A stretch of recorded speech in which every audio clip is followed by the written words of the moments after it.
ସାଙ୍ଗମାନେ ଆଜି ହେଉଛି 19 ମାର୍ଚ୍ଚ 2025। ଆଜିର ସବୁଠାରୁ ବଡ଼ ନ୍ୟୁଜ୍କୁ ଆଜି କଭର କରିବା।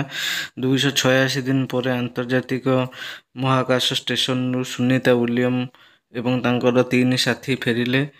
ଭୋର 3:27ରେ ଫ୍ଲୋରିଡାରେ ଅବତରଣ କଲେ। ସେକେଣ୍ଡ ମହିଳା ଭାରତୀୟ ଆଷ୍ଟ୍ରୋଲଜର ଭାବରେ ଗୌରବ ଆଣିଲେ ସୁନିତା। ଫାର୍ଷ୍ଟ ମହିଳା ଥିଲେ କଳ୍ପନା ଚାୱଲା ଓ ଫେରିଲା ବେଳେ ସମସ୍ତ ସାଥୀଙ୍କ ସହିତ ତାଙ୍କର ମୃତ୍ୟୁ ହୋଇଥିଲା। ଆଜି ବିଧାନସଭା ରହିବ ସରଗରମ। ବିଧାୟକ ତାରାବାହିନୀ ପତି ନିଲମ୍ବନ ଏବଂ ନାରୀ ନିର୍ଯାତନା ପ୍ରସଙ୍ଗରେ ସରକାରୀ ଦଳଙ୍କୁ ଘେରିବ କଂଗ୍ରେସ। ବିଧାନସଭାରେ ଆଜି ଦିନସାରା କିଛି ବି ହଲଚଲ ଦେଖାଯିବ। ଏହି ପ୍ରସଙ୍ଗ ନେଇକି ବହୁତ ସାରା ପ୍ରସଙ୍ଗ ନେଇକି ଏହା ଛଡ଼ା ବିଧାନସଭାରେ ଶାସକ ଦଳକୁ ଘେରିବେ ବିରୋଧୀ। ଏଥିପ୍ରତି ବିଧାନସଭା ଆଜି ପୁରା ସରଗରମ ରହିବାର ଆଶଙ୍କା ଅଛି। ପ୍ରବଳ ଖରା ପାଇଁ ସରକାରୀ ସ୍କୁଲର ଟାଇମ୍ ଟେବୁଲ ଚେଞ୍ଜ ହେବା ପାଇଁ ମୁଖ୍ୟମନ୍ତ୍ରୀ କଲେ ସମୀକ୍ଷା। ସକାଳୁଆ ସ୍କୁଲ ହେବା ପାଇଁ ଜାରି ହେଲା SOP। ସକାଳ 7ଟାରୁ 9ଟା ଯାଏଁ ଖୋଲା ହେବ ଅଙ୍ଗନବାଡ଼ି କେନ୍ଦ୍ର। ବଢ଼ୁଥିବା ଖରାକୁ ଦୃଷ୍ଟିରେ ରଖି ପିଲାମାନଙ୍କ ସୁବିଧା ପାଇଁ ଯେମିତି ସକାଳୁଆ ସ୍କୁଲର ବ୍ୟବସ୍ଥା କରାଯିବ, ସେଥିପାଇଁ ମୁଖ୍ୟମନ୍ତ୍ରୀ ସମୀକ୍ଷା କରିଛନ୍ତି ଆଜି। ଏହା ନେଇ ବହୁତ ଜଲ୍ଦି ସେମାନେ ଅପଡେଟ୍ କରାଇବେ। ଯେମିତିକି ସକାଳୁଆ ସ୍କୁଲ ଯେମିତି ଶୀଘ୍ର ହୋଇପାରିବ ତାର ବ୍ୟବସ୍ଥା କରାଯାଉଛି। ବହୁଚର୍ଚ୍ଚିତ ସୁନା ସ୍ମଗଲିଂ ମାମଲା।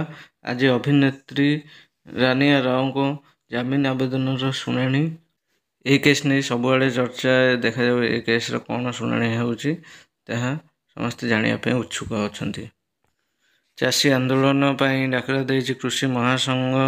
ବର୍ତ୍ତମାନ ଚେଞ୍ଜ ହୋଇଥିବା କୃଷି ନୀତିକୁ ବିରୋଧ କରି ରାଜ୍ୟସ୍ତରୀୟ ବିରୋଧ ଚାଷୀମାନଙ୍କର ବିରୋଧ ଦେଖିବାକୁ ମିଳିପାରେ। ଏହା ନେଇ କୃଷକମାନଙ୍କ ମନରେ ଅତ୍ୟନ୍ତ ଉତ୍କଣ୍ଠା ଜାଗି ରହିଛି। SC/ST ଝିଅ ପିଲାଙ୍କ ପାଇଁ ବଡ଼ ଖବର। ମୋଦି ଏବେ 3,000 ଟଙ୍କା ସହାୟତା ପ୍ରତି ଝିଅମାନଙ୍କୁ ଦେଉଛନ୍ତି। ଯେଉଁମାନେ SC/ST ପିଲା ହେଇଥିବେ ତାଙ୍କୁ ଆଗକୁ ପଢ଼ିବା ପାଇଁ ସହାୟତା ରାଶି ପ୍ରତି ମାସରେ 3,000 ଟଙ୍କା ପ୍ରଦାନ କରାଯିବା ପାଇଁ ବ୍ୟବସ୍ଥା ଚାଲିଛି। ଏହା ନେଇ ବହୁତ ଜଲ୍ଦି ଅପଡେଟ୍ ଆସିବାର ଅଛି। ବ୍ୟାଙ୍କ ରହିବ ଛୁଟି। 21 ତାରିଖରୁ 4 ଦିନ ଯାଏଁ ବ୍ୟାଙ୍କ ବନ୍ଦ ରହିବ।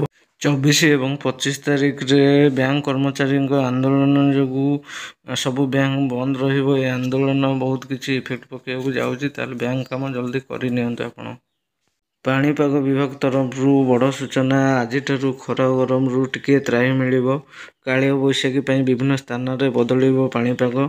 20 ତାରିଖରୁ ବିଭିନ୍ନ ସ୍ଥାନରେ କୁଆପଥର ସହିତ ବର୍ଷା ସମ୍ଭାବନା।